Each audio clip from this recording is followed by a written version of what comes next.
करना है आपको अपने ऐसे के टॉपिक को, तो वो कैसे इंटरप्रेट करेंगे कि इसमें हमारे कौन कौन से आउटलाइन में हेड्स बनेंगे, हम अपने ऐसे में क्या क्या लिखने वाले हैं, वो कैसे हम इवेल्युएट करेंगे, किस तरीके से हम उस चीज को सोचेंगे। तो उसके 3 तरीके हैं, एक ये है, एक ये है और एक ये है। ठीक है, एक्सपोजिटरी या डिस्क्रिप्टिव, ऐसे नाम से ही क्या समझ आ रही है, सिर्फ डिस्क्राइब करना है, किसी चीज को समझाना है, किसी चीज को बताना है कि यार ये चीज ऐसे है बस। ठीक है, डिस्क्राइब करना है, डिस्क्रिप्शन से निकला है। अब जब डिस्क्रिप्टिव ऐसे है ना,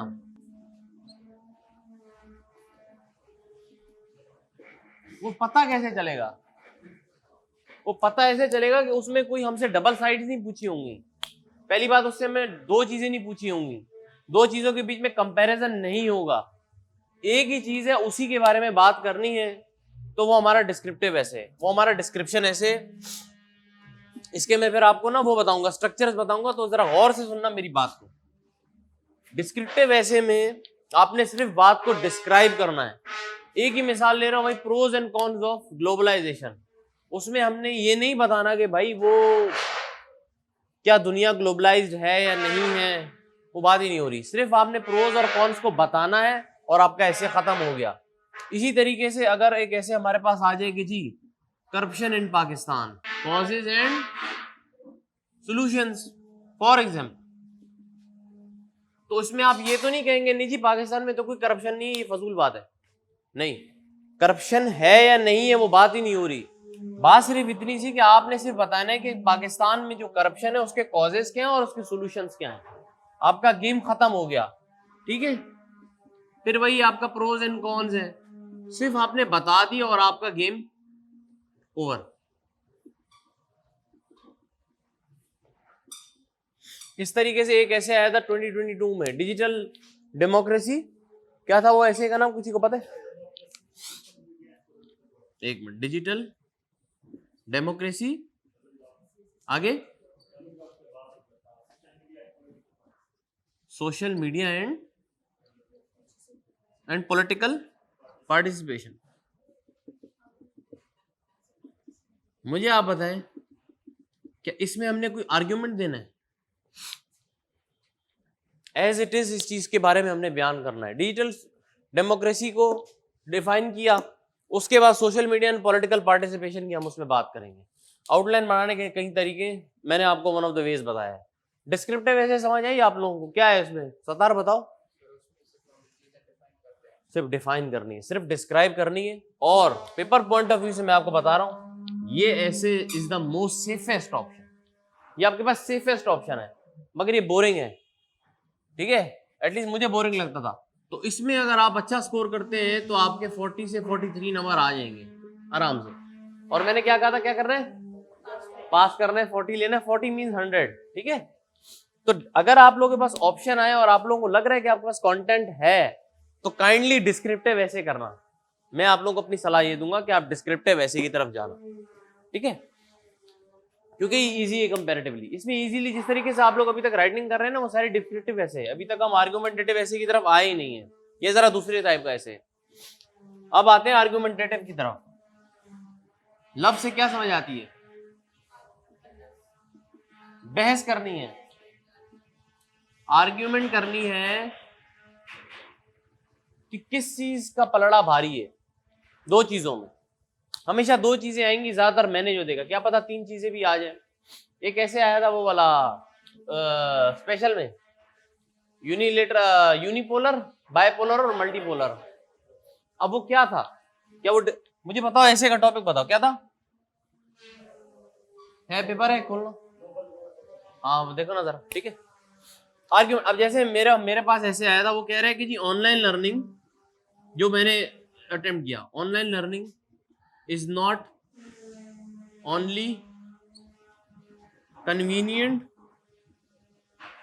but also often efficient than traditional classroom instruction,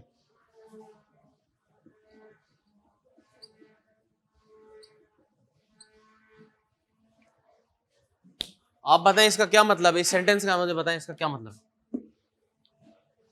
अब ये क्या है, ये आर्ग्यूमेंट है, आपको प्रूव करना है अपनी बात को थ्रू योर आर्ग्यूमेंट्स, रेफरेंसेस, ठीक है, कि ये चीज क्यों बेहतर है इससे। मगर एक और चीज भी हो सकती है, आप बोलेंगे नहीं जी ये चीज ज्यादा बेहतर है इससे, एक स्टांस आपने लेना है, मगर बात ये है कि वो आर्ग्यूमेंट है, आपको स्टेटमेंट से समझ आएगा अपनी कि वो एक आर्ग्यूमेंट है। कल हमने एक और पढ़ा था, क्या था वो, एक्सपेंडिंग आईटी, बिल्कुल मैंने मिसाल दी थी, ये क्या है, क्या है ये, दोनों है, ये दोनों है, दोनों तरीके से अटेम्प्ट कर सकते हैं। कैसे, मैंने क्या कहा था, और जब आएगा तो एक एलिमेंट पकड़ेंगे, इसको पकड़ लिया, इसी पे मैंने सारी बातें की। मगर अगर मुझे अपने इसको ज्यादा सब्सटेंशिएट करना है तो मैं ये तो बोलूंगा ना कि ब्लेसिंग है ही नहीं किसी तरीके से, तो मैं क्या करूंगा, इसके एक या दो इसके भी पैराग्राफ लिखूंगा कि जी ब्लेसिंग है, मगर उसके अंदर मैं बोलूंगा नहीं जी ये कर्स है, ऐसा कुछ भी नहीं है, एंटीथीसिस उसका दूंगा, ठीक है।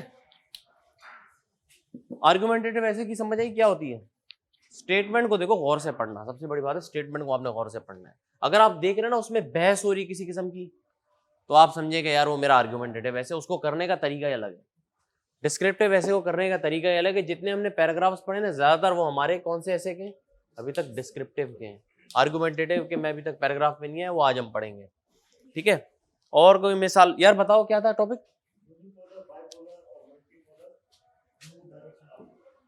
यूनिपोलर, बाइपोलर और मल्टीपोलर, मल्टीपोलर आगे क्या, new direction of the world, ये क्या है जी जी, हाँ वो आपकी मर्जी है, तो मैं वही बोल रहा हूँ आपको, ये इस तरीके ऐसे डिस्क्रिप्टिव भी है और ये आर्गुमेंटेटिव भी है ना, अब आपकी मर्जी का आप इसको किस तरीके से बैलेंस करते हैं। मैं आपको वही बोल रहा हूँ, जो आपके दिमाग में कंटेंट है ना उस हिसाब से अपने ऐसे को आपने इंटरप्रेट करना है, उसी हिसाब से अपने ऐसे को लिखना है। अब आर्गुमेंटेटिव ऐसे कि मैं थोड़ा स्कोरिंग रेंज बताऊं, आपने कुछ डीएमसी में देखोगे 50s 40 से ज्यादा नंबर आ रहे हैं, वो आर्गुमेंटेटिव ऐसे में आ रहे हैं, 40 से लेकर 50 या 60 तक भी चले जाते हैं नंबर आपके, अगर आपने आर्गुमेंटेटिव स्टाइल में ऐसे को किया आपने तो बिल्कुल, क्योंकि इसका लिखने का तरीका अच्छा है और एग्जामिनर को जरा मजा आता है उसको पढ़ने में, ठीक है, इसकी स्कोरिंग ज्यादा है। मगर आपको वही बोल रहा हूँ, प्लीज प्लीज, ठीक है, टार्जन ना बनना, वही वाली बात है, टार्जन नहीं बनना किसी ने भी। बाद में आप भले आर्गुमेंटेटिव ऐसे बड़े अच्छे लिख लेना, लेकिन मैं आपको वही बता रहा हूँ आप लोगों की अपनी मर्जी है।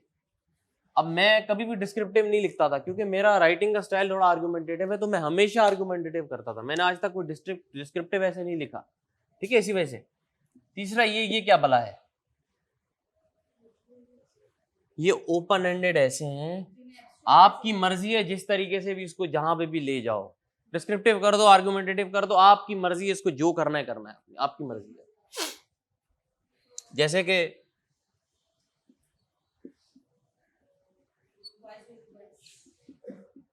थोड़ा इस पे बात करते हैं ना, बॉयज विल बी बॉयज, इसके बारे में क्या आप लोगों को पता है, मैं आपको एक बात बताता हूँ मैं इसको कैसे करता। अब आप देखना, मैं ओपन एंडेड की जो बात कर रहा हूँ ना, दुनिया की कोई भी चीज है ना आप इसमें लिख सकते हैं। कैसे, मैं क्या लिखता, मैं बोलूंगा girls will be girls, army man will be army man, police man will be police man, अ जज will be always be a जज। यानी कि सोसाइटी आपको जैसा बना रही है ना वैसे ही हो गए, आपके वही ट्रेड्स हैं। अगर मैं ऐसे लिखूंगा तो क्या मैं फेल हूंगा, मैं कभी फेल नहीं हूंगा। तो जिन लोगों ने, हमारे पास एक था बैच में, उसने मुझे ये बात बताई, मैंने कहा यार मैंने पेपर में यही चीज सोची थी मगर मैं कॉन्फिडेंट नहीं था अपने पे। तो पहली बात अपने आप पे कॉन्फिडेंस रखना है, मगर वही बात है रिस्क ना लेना। उसने रिस्क लिया मगर उसके अच्छे आ गए, वो पास हो गया, यानी कि उसने बोला मैंने इस तरीके से अपने ऐसे को लिया कि ये एक फ्रेज है, इस फ्रेज का मतलब ये कि सोसाइटी आपको जैसा बनाती है ना, आप वही होते हो। बस क्यों नहीं हो गया ऐसे? इस पे आप 16 का, इस पे आप 20 पैराग्राफ नहीं लिख सकते आप। हर बंदे को seller is a seller, seller will always be a seller, army man will always be a army man, निकल गया ना। तो ये आपकी मर्जी है भाई, ओपन एंडेड टॉपिक है, समझ रहे हो? तो कोई मुश्किल चीज तो नहीं थी ये, मगर क्या हमने जब पेपर दिया तो हमारे लिए बहुत शॉकिंग था, क्योंकि it was a new thing. हमने कहा यार ये क्या चीज आ गई है। और इसमें नंबर जो है, अगर मिसाल के तौर पे आपने अपने टॉपिक को ऐसे इंटरप्रेट किया है, वो 60 से 70 भी आप चले जा सकते हो, 0 पे भी आ सकते हो, आप फेल हो गए। लोगों के 10 नंबर भी आते हैं, 11 नंबर भी आते हैं, 5 नंबर भी आते हैं, वो तो डिस्क्रिप्टिव में भी आ जाते हैं, आर्ग्यूमेंटेटिव में भी आ जाते हैं। मगर मैं आपको बोलूंगा पहली प्रायोरिटी ये है, नंबर 1 प्रायोरिटी मेरे हिसाब से, बाकी आपकी मर्जी है। नंबर 2 ये है, नंबर 3 ये कि कुछ आ नहीं रहा, कुछ अब करना तो है, पेपर अटेम्प्ट तो जाया नहीं करनी, अपनी तैयारी करके आया पूरा साल, 2 साल, जितने भी साल तैयारी की है, ठीक है। तो यार ये इसके टाइप्स है। हमने ऐसे कि मैं बता रहा हूँ हमने क्या क्या चीजें कर ली। आउटलाइन कर ली, आउटलाइन में किसी को इश्यू नहीं, आगे चलते हैं। इंट्रोडक्शन, किसी को इश्यू?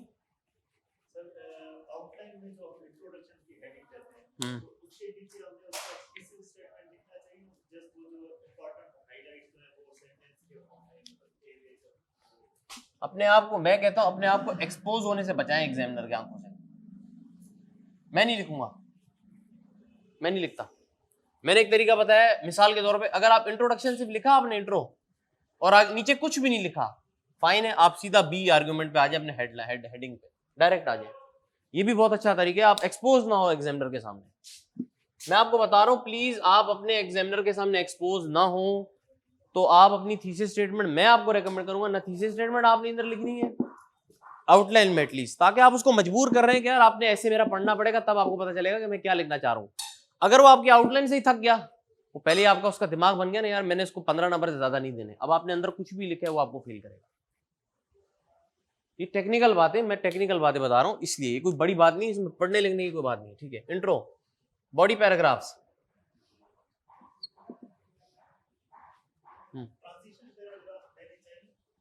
वो आपकी मर्जी है, मैं देता था, बताता हूँ ट्रांजिशन का आज बताता हूँ उस पर भी। और जो बॉडी पैराग्राफ हम बनाएंगे ना आर्ग्यूमेंटेटिव ऐसे का, उस पर भी हम बात करते हैं, ठीक है। आर्ग्यूमेंटेटिव ऐसे की बॉडी पैराग्राफ की बात।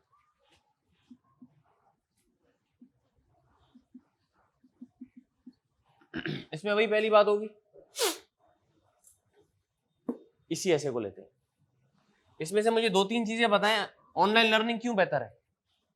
डिस्टेंस लर्निंग हो सकती है, और फिजिकल चीजें नहीं चाहिए हमें, फिजिकल टेंजिबल क्लासरूम नहीं चाहिए, टीचर नहीं चाहिए हमें, ठीक है। डिस्टेंस लर्निंग हो सकता है, हम डिस्टेंस लर्निंग की बातें करते हैं। टॉपिक सेंटेंस क्या लिखेंगे आप बताएं? इस तरीके से बनाते हैं, बनाए इसका कोई बनाए?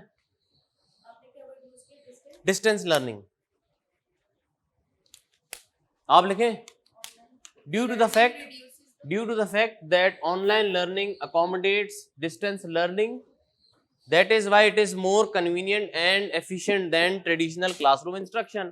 वही अपने ऐसे को अपने वो किया, और आपने एक टॉपिक सेंटेंस लिख दिया, टॉपिक सेंटेंस हो गया। अब इस पे अब आर्ग्यूमेंट करेंगे, वही बात करेंगे, सपोर्टिंग सेंटेंसेस अपने लिखेंगे, वो चीज कोई चेंज नहीं हो रही कि भाई डिस्टेंस लर्निंग को थोड़ा डिस्क्राइब करेंगे। क्या डिस्टेंस लर्निंग का ये मतलब है कि एक बंदा जो है वो किसी गांव में बैठ के भी अफ्रीका के टीचर से पढ़ सकता है, या कोई अफ्रीका का बच्चा अमेरिकन टीचर से, या स्टैनफोर्ड के टीचर से, हार्वर्ड के टीचर से पढ़ सकता है। आपने इस तरीके की बातें अपने सपोर्टिंग सेंटेंसेस में लिखी, जो इसको कंसोलिडेट करेंगी, वही जो हमने पहले पैराग्राफ में पढ़ा है। फिर आपने रेफरेंस दे दिया, रेफरेंस आप क्या देंगे? कोर्सेरा की दे दें, जूम मीटिंग्स दे दें, स्काइप की दे दें, यार किस तरीके से ऑनलाइन लर्निंग जो है। आप बोलेंगे जी आजकल मिसाल के तौर पे अगर हम सोचें तो प्लेटफॉर्म्स है ना हमारे पास, आप नियर पेयर की एग्जांपल दे दें ना, जो आपके सीएसएस वाला है, सुना है आपने नियर पेयर का? जो चीज आपके दिमाग में आ रही है, आप बोलेंगे यार एक बच्चा है मिसाल के साहिवाल में वो रहता है, वो बच्चा नियर पेयर के कोर्सेज ले सकता है अपने घर में बैठ के, उसको आने की जरूरत नहीं है। ये आपका रेफरेंस हो गया। डेली लाइफ एग्जांपल मैंने आपको बताया, सबसे अच्छी चीज है डेली लाइफ एग्जांपल दो, ठीक है। डेली लाइफ एग्जांपल दे दी, उसके बाद वही आपने कंक्लूजन सेंटेंस दे दिया। ये वही चीज है जो हमारे डिस्क्रिप्टिव में थी। अब चेंज कब आएगा वो मैं बताता हूं। चेंज ये आएगा, ये लिखना है किसी ने, क्योंकि ये वही चीज है जो हमने पहले पढ़ी है। अब चेंज कब आएगा? आपने बोला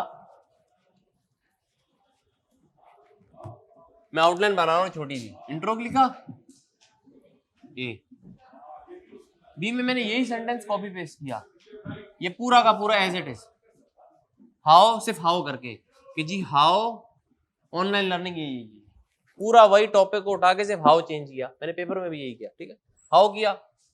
अब सी में क्या लिखूंगा मैं? नहीं नहीं नहीं नहीं, अब आप देख रहे हैं आउटलाइन है, बी ये बड़ा है, और से देखो मैंने ए बी सी छोटे वाले नहीं लिखे। सी में मैं लिखूंगा कि ये जो चीज है ना, ये इससे बेटर है। तो मैं क्या करूंगा? मैं लिखूंगा how traditional classroom instruction is not only convenient but also often efficient than online learning।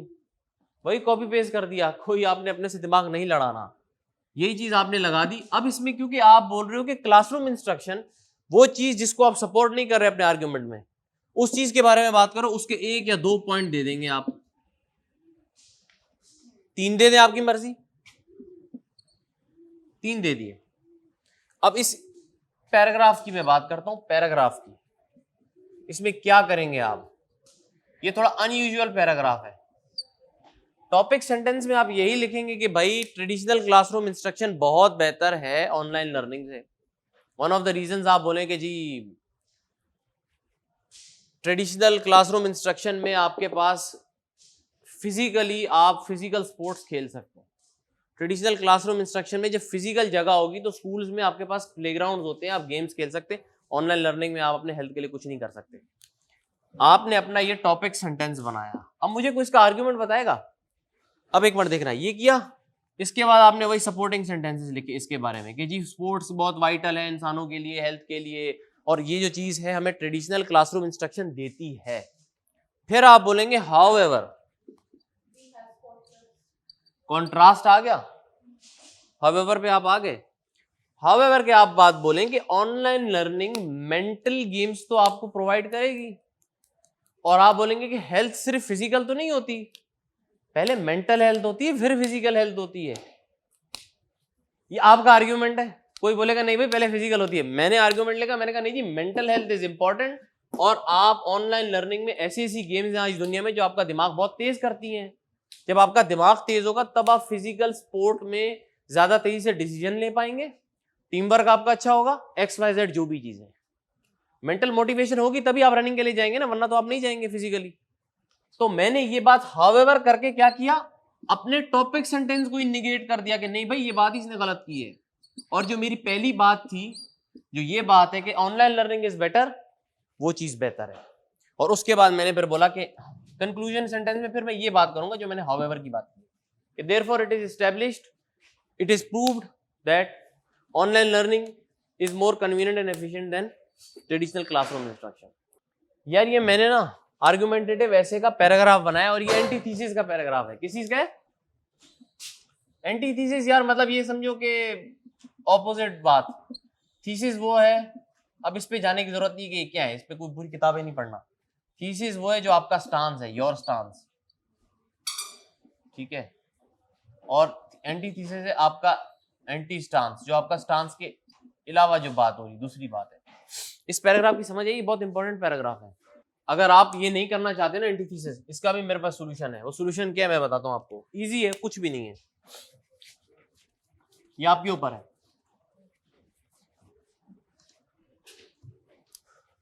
पहला आपने इंट्रो दे दिया, ठीक है जमान, दूसरा आपने बताया हाउ वाला, वही टॉपिक को जो आपका स्टांस है लिख दिया। अब इस पे आप बताइए लिखेंगे कितने, 9 से 10 आर्ग्यूमेंट लिखेंगे, 11 पैराग्राफ हो गए, कंक्लूजन, बस, एंटीथीसिस देने की जरूरत ही नहीं है।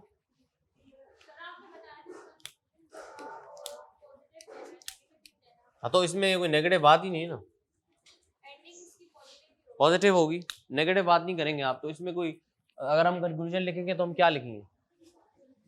हम वही सारे पॉइंट्स को, हमें कंक्लूजन का तरीका पता था। थीसिस स्टेटमेंट पहले बताएंगे, ये ट्राइंगल बनेगा, पहले थीसिस स्टेटमेंट है, फिर जनरल बात है, और ये बीच की बॉडी के आपके पैराग्राफ्स हैं जो आपने बताने हैं, एक एक लाइन में डिस्क्राइब करने हैं। तो जनरल बात में आप क्या करेंगे, नीचे पॉजिटिव नोट में क्या लिखेंगे आप लोग, इस अगर हमारे पास ऑनलाइन लर्निंग आ जाए तो कुछ भी नहीं लिखेंगे भाई, आप वही बोलेंगे कि भाई ये सब स्टैब्लिश हो गया, ये बात वही अपनी बात करेंगे, स्टैब्लिश हो गया कि online learning is the future of human kind. ये आपका पॉजिटिव नोट है, इससे कोई बड़ी बात ही नहीं है, हर चीज ऑनलाइन नहीं हो रही अब, फिर ई कॉमर्स ये वो सब कुछ, तो बोलो एजुकेशन में भी यही हो रहा है। अगर किसी ने ट्रेडिशनल लिखा है, जिसने ट्रेडिशनल पे लिखा है कि भाई इंस्ट्रक्शन जो मैं क्लासरूम में भी दे रहा हूँ वो ऑनलाइन लर्निंग से ज्यादा बेहतर है, मैं क्या करूंगा, अपना थीसिस स्टेटमेंट दिया मैंने सबसे पहले कंक्लूजन में, उसके बाद बॉडी के 3 से 4 जो भी पैराग्राफ्स हैं उनके बारे में एक एक लाइन में लिख दूंगा, और उसके बाद मैं लिखूंगा कि भाई ह्यूमन के ऑनलाइन लर्निंग से पहले जो है वो आपके पास क्या आई थी, फिजिकल क्लासरूम लर्निंग आई थी, और उन्होंने कितने बड़े बड़े साइंटिस्ट और ये वो, लिहाजा फ्यूचर यही है, खत्म बात। फ्यूचर अगर आप बोलें कि भाई फ्यूचर नहीं भी आप बोले फिर भी ज्यादातर दुनिया में यही चलेगा, कुछ छोटी जगह पे ऑनलाइन लर्निंग, अपनी बात पे आपने हटना नहीं। आर्ग्यूमेंट में ये है कि फिर जमीन आसमान इधर से उधर हो जाए, आप बोलेंगे भाई मेरा argument is the right argument. अगर आपको बोलेंगे ब्लू कलर इज ब्लू, आप बोले नहीं ये ब्लू नहीं है, किसने डिफाइन किया इसको ब्लू, ये क्या कलर है इसका, आप बोलेंगे ब्लू, नहीं भाई आप बोलेंगे मेरे लिए व्हाइट है, तो आप व्हाइट उसको स्टेब्लिश करके अपना ऐसे खत्म करेंगे। आर्ग्यूमेंट में फिर ये करना है। अब मैंने एक आर्गुमेंट आपको निकाल के बताया, मेंटल लर्निंग फलाना ढमकाना, ये वो बातें की ना, आपने भी बातें करनी है, बातें करके मुतमईन करना है, जैसे मैंने आप लोगों को मुतमईन किया, ये करना है आर्गुमेंटेटिव ऐसे में। अगर आप कर सकते हैं तो ठीक है, वरना प्लीज वही डिस्क्रिप्टिव की तरफ जाएं। बॉडी हो गई हमारी और हमारा कंक्लूजन भी हो गया, तो मुबारक हो, हमारा ऐसे पूरा हो गया है स्ट्रक्चर, और इस सब चीजों के हिसाब से हमारा स्ट्रक्चर ऐसे हो चुका है। मैंने आपको कॉमन मिस्टेक्स भी बता दी, मुझे रिपीट करो जरा, कॉमन मिस्टेक्स क्या है, बताओ जरा कॉमन मिस्टेक्स क्या है भाई, एक एक करके, एक मिनट बात सुनो, मैं सबको बता रहा हूँ, सब अपने बारे में बताएंगे, एक मिनट।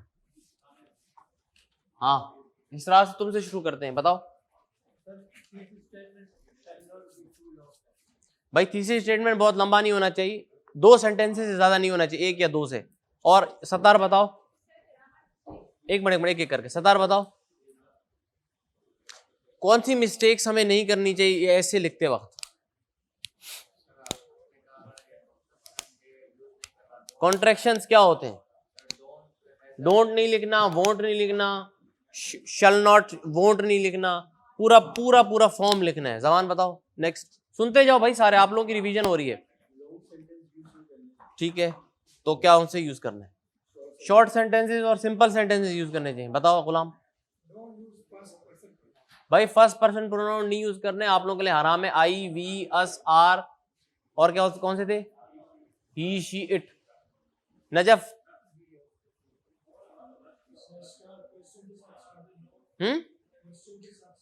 ठीक है भाई, क्वेश्चन के साथ कोशिश करें, स्टार्ट ना करें इंट्रोडक्शन या कोई भी पैराग्राफ या कंक्लूजन। पैराग्राफ में लाइन नहीं छोड़नी, पैराग्राफ एक होता है। यार हमें भी बताएं क्या बता रही है, असल में सुन ले आप लोगों के लिए, बेनिफिट के लिए, यकीन माने मुझे कोई फायदा नहीं। आप बताएं। प्रेजेंटेशन अच्छी होनी चाहिए, आउटलाइन में मार्कर्स का इस्तेमाल करें। मुजाहिद, एक पैराग्राफ में सिंगल आइडिया होना चाहिए, यूनिटी होनी चाहिए, ऑर्गेनाइजेशन होनी चाहिए। नेक्स्ट भाई, कंक्लूजन में जो है ना वो मिरर इमेज है इंट्रोडक्शन का, ठीक है। नेक्स्ट, इरेलीवेंसी नहीं होनी चाहिए, जितना टॉपिक में पूछा है उतना ही जवाब दें। आगे,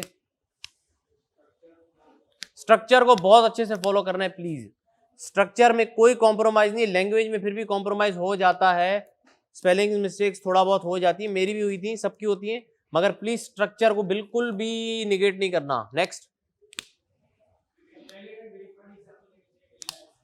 भाई, ऐसी एग्जांपल दें जो सब्सटेंशिएट कर पाए बात को, हवा में तीर नहीं चलाना। नेक्स्ट बताओ।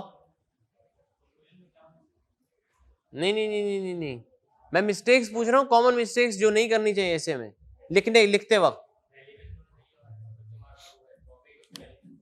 भाई टॉपिक से रेलेवेंस, आप बताएं। नेक्स्ट, कनेक्टिविटी होनी चाहिए सारे ऐसे में, ऐसा लगे कि आपका एक ऐसे दो ऐसे नहीं लिख रहे। नेक्स्ट, हाँ लास्ट बताओ आप। कॉमन मिस्टेक्स जो ऐसे में नहीं करनी चाहिए हमें भाई, फिर से बोले पर्सनल प्रोनाउन नहीं, आप बताएं। शॉर्ट फॉर्म नहीं यूज करने चाहिए, आप बताएं।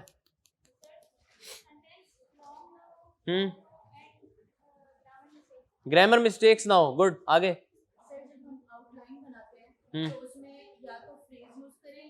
वेरी गुड, ठीक है। पैराग्राफ नहीं लिखने, वेरी नाइस। आप बताएं नेक्स्ट। लॉजिकल रिप्रेजेंटेशन हो, ऑर्गेनाइज्ड हो, इंपॉर्टेंट से लीस्ट इंपॉर्टेंट या लीस्ट इंपॉर्टेंट से इंपॉर्टेंट की तरफ जाए। आप बताएं next.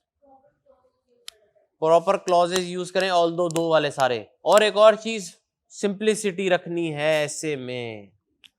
Appropriate use of vocabulary होना चाहिए है। एप्रोप्रिएट का मतलब, अभी मैं बता रहा हूं, जब पैराग्राफ्स में आप जाएंगे ना, एक चीज होती है इंडेंटेशन। पता है क्या होती है? क्या होती है? ये लाइन लगी है पेज की, ये देखना, ये लाइन लगी है पेज की, ये लाइन है, इधर से थोड़ा स्टार्ट करना अपने से पैराग्राफ। अब देखना पैराग्राफ कैसा हो रहा है, जैसे बता रहा हूं वैसे ही करना। पैराग्राफ खत्म हो गया। अब आप यहां या लाइन छोड़ दें, एक लाइन नहीं छोड़नी, मैं तो कहूंगा कि लाइन न छोड़ें। अगर आपकी राइटिंग क्लियर है तो लाइन न छोड़ना, अगर आपकी राइटिंग थोड़ी सी खराब है तो आप लाइन छोड़ दे, कोई मसला नहीं। फिर आप कहां से स्टार्ट करेंगे? यही इंट्रोडक्शन और कंक्लूजन के लिए भी यही होगा, याद रखना आप लोग। कौन सा मेथड होता है बताएं सबको जी।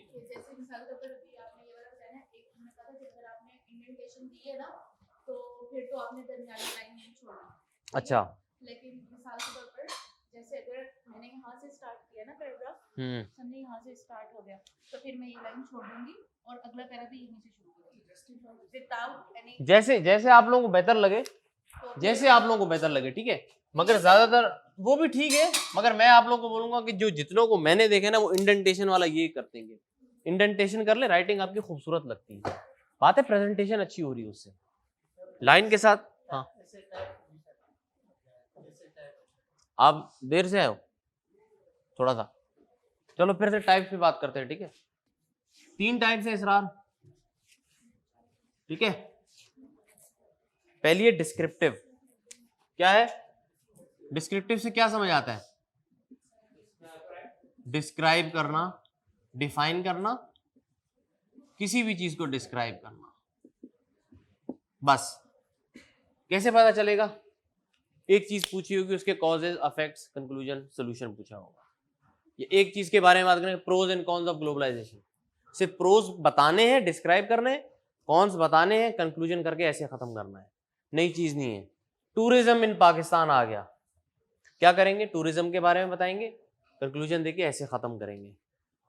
आर्ग्यूमेंटेटिव ऐसे आ गया, इसमें आपको सेंटेंस पढ़ के आपको लगेगा कि कोई चीज ना बहस करनी है।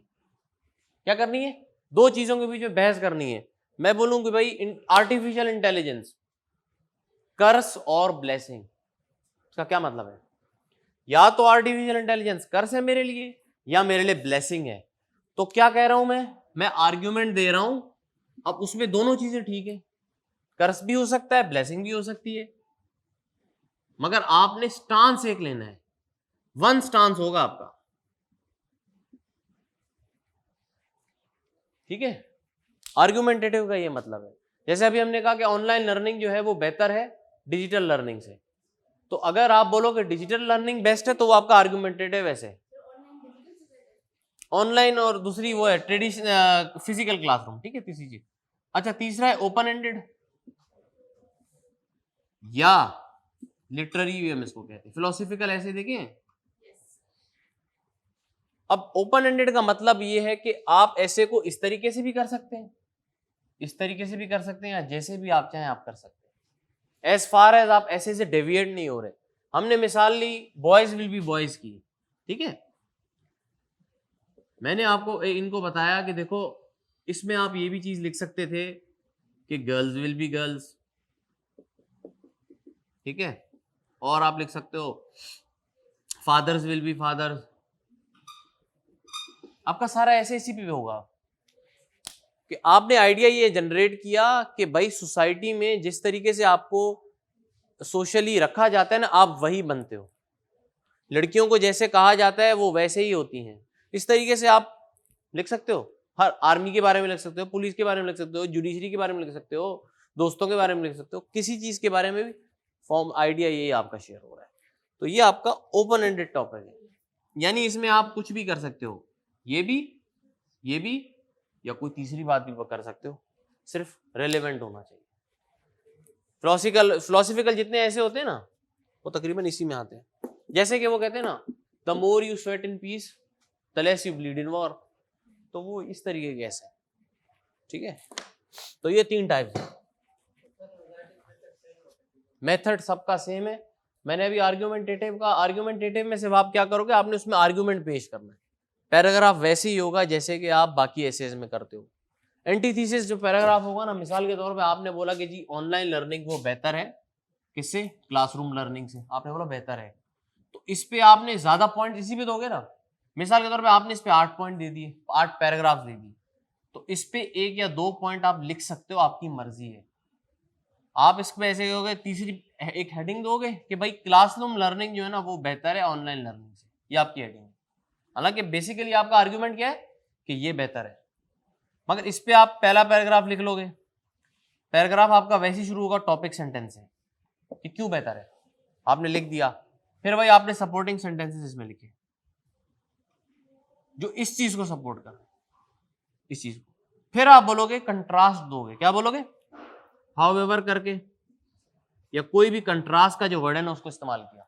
आपने बोला हाउएवर, ये बात अपनी जगह ठीक है, मगर इससे ज्यादा वजन वाली बात यह है कि ऑनलाइन लर्निंग इससे बेहतर है। क्यों बेहतर है, वही फॉर्म वही करोगे आप, सपोर्टिंग सेंटेंस दोगे, रेफरेंस दोगे और कंक्लूजन दे दोगे। कंक्लूजन ये दोगे कि ये इससे बेहतर है। क्यों, क्योंकि आप इसको सपोर्ट कर रहे हो ना। यानी कि मैंने पहले इसकी एक बात कर ली कि यार ये नहीं, इसकी बात छोड़ें आप, मैं बोलूं ऑनलाइन लर्निंग जो है वो अच्छी नहीं है, क्लासरूम लर्निंग ज्यादा बेहतर है, फॉर एग्जांपल, ठीक है। हालांकि आपका स्टांस क्या है कि ऑनलाइन लर्निंग बेहतर है, आपने बोला क्लासरूम लर्निंग जो है वो बेहतर है, उसमें ये है, ये ऑनलाइन लर्निंग में ये नहीं है। फिर हाउएवर करके आप कहेंगे नहीं, जो बात आप कह रहे हैं कि क्लासरूम लर्निंग में वो तो ऑनलाइन लर्निंग इससे ज्यादा बेहतर है, ज्यादा बेहतर तरीके से, वो आपने बताया, रेफरेंस दिया। कंक्लूजन सेंटेंस में आप यही लिखेंगे कि therefore it is established that online learning is better than CL। फिर आपका टॉपिक सेंटेंस बेसिकली हाउएवर के बाद टॉपिक सेंटेंस आप समझेंगे उसको, बेसिकली आपका समझ रहे हैं आप। मगर पहला सेंटेंस आपका यही होना चाहिए, टॉपिक सेंटेंस ही हो, मगर अपने माइंड के लिए आप बोलोगे कि ये सेंटेंस मेरा असल में टॉपिक सेंटेंस, ठीक है।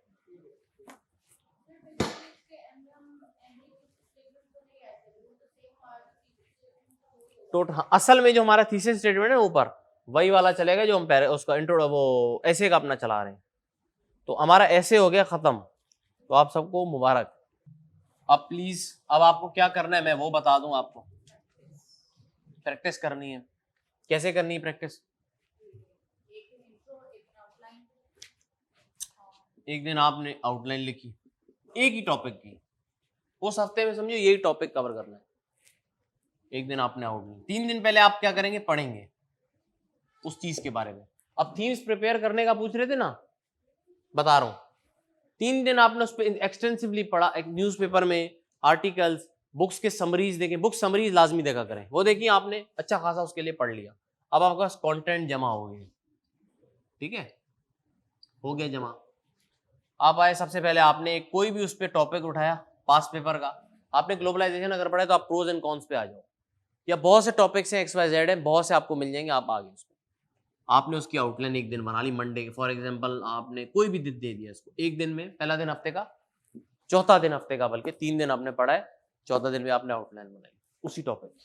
अब इसी आउटलाइन के अंदर से 5वें दिन में आपने लिखा इंट्रोडक्शन इसी आउटलाइन का, लिख लिया। तीसरे दिन पे आपने लिखी बॉडी पैराग्राफ्स, कोई से भी 3, कितने लिखे, 3 पैराग्राफ लिखे आउटलाइन में से। चौथा दिन कंक्लूजन, हफ्ते के 7 दिनों में आपने एक मिनी ऐसे लिख लिया, मिनी ऐसे हो गया 5 पैराग्राफ्स के ऊपर, एक इंट्रो, एक कंक्लूजन, 3 बॉडी पैराग्राफ और आपकी आउटलाइन। प्रैक्टिस हो गई, हर चीज की प्रैक्टिस कर ली, खत्म बात। बॉडी पैराग्राफ्स में टॉपिक सेंटेंस पे रखना और आपका कंक्लूजन पैराग्राफ सेंटेंस। इस तरीके से आपकी थीम्स प्रिपेयर होंगी। 3 दिन फिर पढ़ना है बहुत, मैक्सिमम चीजें देखें। अगर आप एनर्जी पे पढ़ रहे हैं तो क्या क्या पढ़ेंगे? कॉज पढ़ेंगे एनर्जी क्राइसिस का, उसके इफेक्ट्स हमारे सोसाइटी में क्या हो रहे हैं और उसकी सॉल्यूशंस क्या हैं। अब आप मुझे बताएं, ये जब आप एक्सरसाइज करेंगे तो इससे आपका तकरीबन पाकिस्तान अफेयर का एक टॉपिक पूरा हो गया भाई कवर। तो यार स्मार्ट स्टडी यही है, एक टाइम पे आप 2 से 3 सब्जेक्ट्स को हिट कर रहे हैं। एनर्जी क्राइसिस और कहां पर है? जीएसए में भी है। तो भाई टॉपिक्स यकीन माने सारा सिलेबस हमारा बहुत ओवरलैप कर रहा है। एक ही चीज 4-4 जगह 5-5 जगह आपकी इस्तेमाल हो सकती है।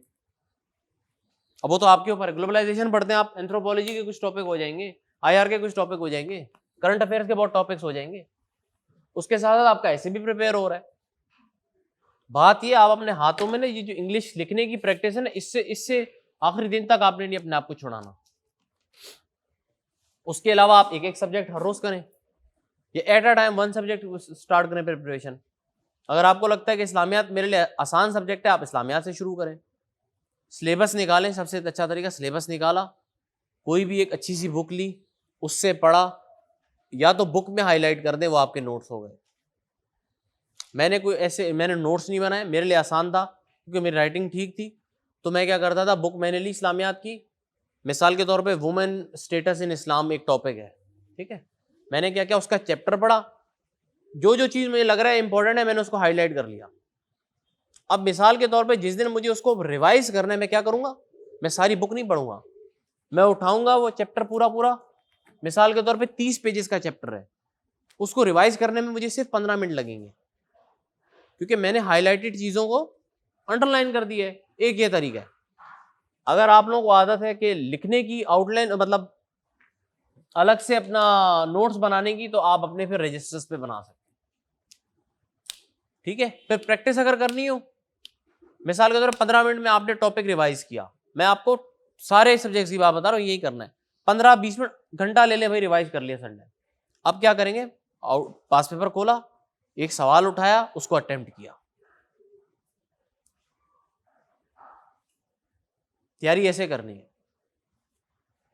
अब आप बुक से पढ़ें, यूट्यूब से पढ़ें, टीचर से पढ़ें, कहीं से भी पढ़ें, कंटेंट हर जगह एक ही है। ये इंग्लिश का पेपर है, ठीक है, 100 नंबर का है, 40 पासिंग है। सेकंड डेडलीस्ट पेपर है, सेकंड डेडलीस्ट ऐसे के बाद सबसे ज्यादा इसमें रेशियो है फेल होने का। तो इसकी आपने प्रैक्टिस सारा साल करनी है, जब तक आपने तैयारी करनी है। प्रेसी लिखनी होती है 20 मार्क्स की। अब क्या होती है वो मैं बताता हूं। कॉम्प्रिहेंशन सुनिए, कॉम्प्रिहेंशन होती है सवाल जवाब, वो 20 नंबर के हैं।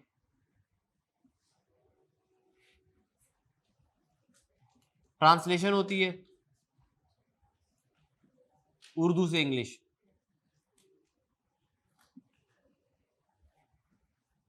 एमसीक्यूज हैं 20 नंबर के, जिसमें आपके आ रहे हैं सिनोनिम्स और एंटोनिम्स।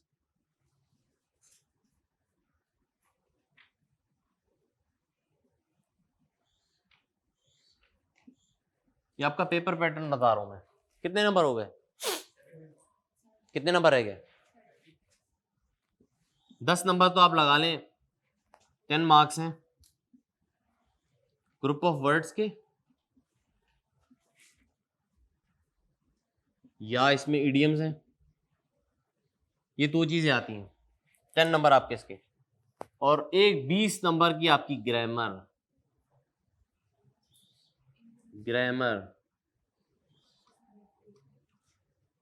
पास होने के लिए बेस्ट तरीका क्या है मेरे लिए, मैं बताता हूँ। ये देख रहे हो, इसमें 20 में से 20 नंबर आ सकते हैं, चाहिए मुझे 40, तो मैं सबसे ज्यादा काम किस पे करूंगा? और ये ग्रामर मेरी हर सब्जेक्ट में यूज हो रही है, ये सबसे ज्यादा काम इस पे करना है आपने, ठीक है। ग्रामर पे, ग्रामर हो गई। ये सिनोनिम एंटोनिम्स, इनके बारे में बताऊं, पूरी डिक्शनरी याद कर लो, फिर 20 नंबर मिल जाएंगे।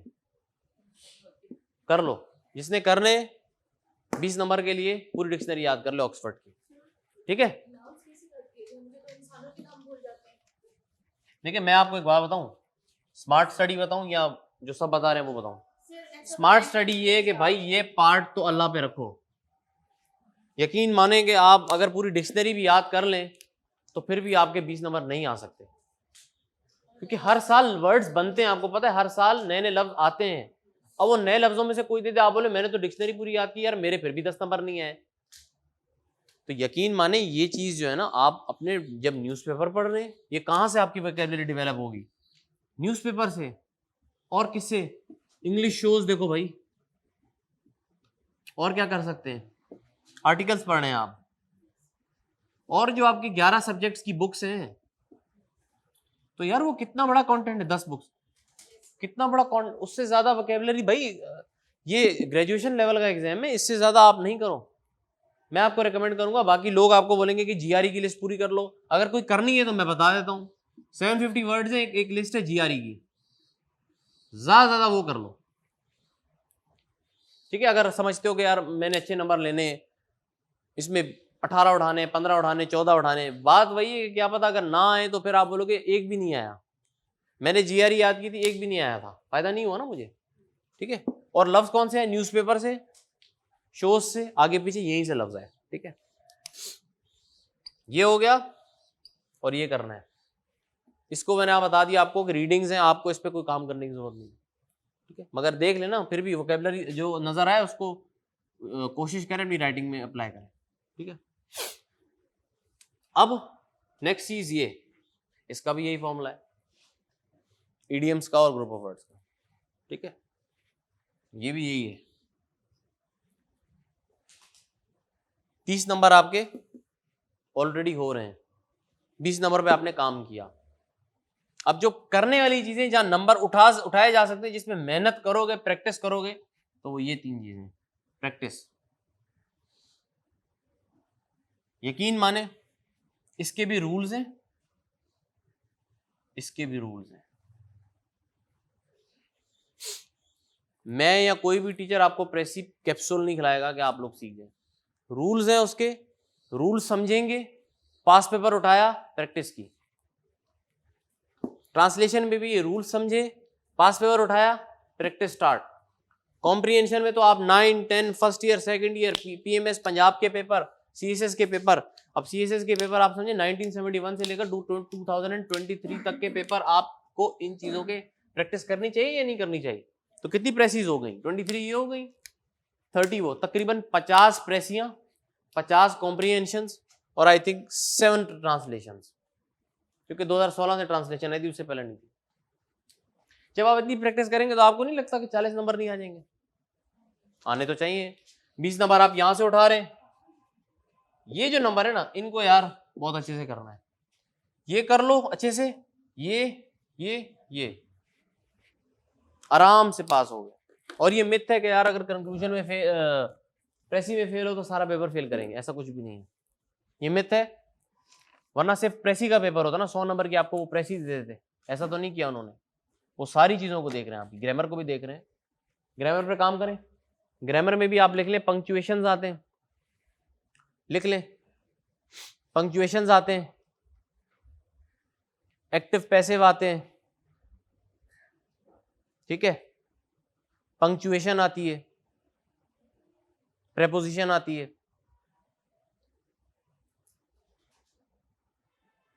और डायरेक्ट इनडायरेक्ट, यही आता है ना मुझे। बस अभी 3 से 4 चीजें, अगर इसकी प्रैक्टिस आप कैसे करेंगे, हम रूल्स पढ़ेंगे या आप यूट्यूब से देखेंगे या जहां से भी, अब हमारे पास जितनी क्लासेस होंगी मैं उतना आपको पढ़ा सकूंगा। रूल्स देखेंगे आप, आपने यूट्यूब पे कोई वीडियो देख ली, कोई बुक देख ली, जो भी आपको लगे यार, रेन एंड मार्टिन है, जो भी बुक है भाई, मैं ये नहीं कह रहा रेन एंड मार्टिन ही पढ़ो, नहीं, जो आपको लगती है कि ईजी है, आपको समझ आ रही है गेम, आप बात समझे। उसके बाद आप क्या गए, गूगल पे गए, गूगल सर्च पे आपने लिखा प्रेपोजिशन एक्सरसाइजेस। हर दिन में एक चीज की एक्सरसाइज कर लेना।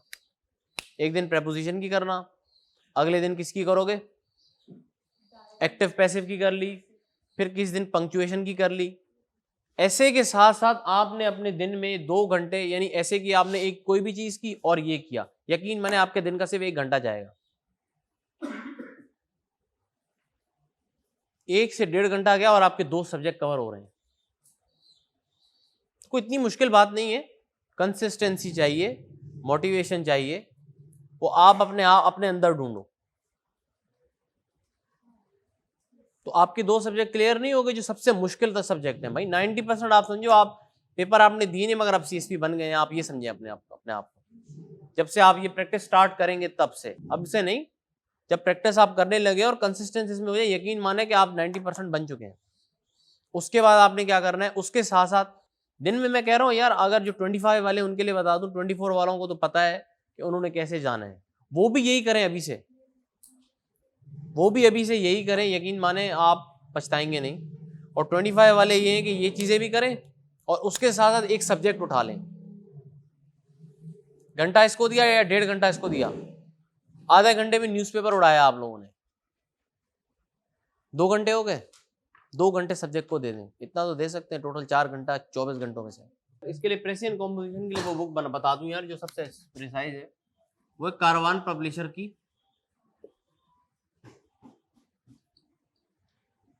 इंग्लिश प्रेसी एंड कॉम्पोजिशन, बड़ी अच्छी है, आप देखें, हाफिज करीम जात की, ठीक है। इसमें आपको ना कॉम्पिटिटिव एग्जामिनेशन के हिसाब से हर चीज मिल जाएगी, ठीक है। इसमें GRE लिस्ट है, सब कुछ है, मोटी सी किताब है, ठीक है। तो ये ले लें इसके लिए, ठीक है।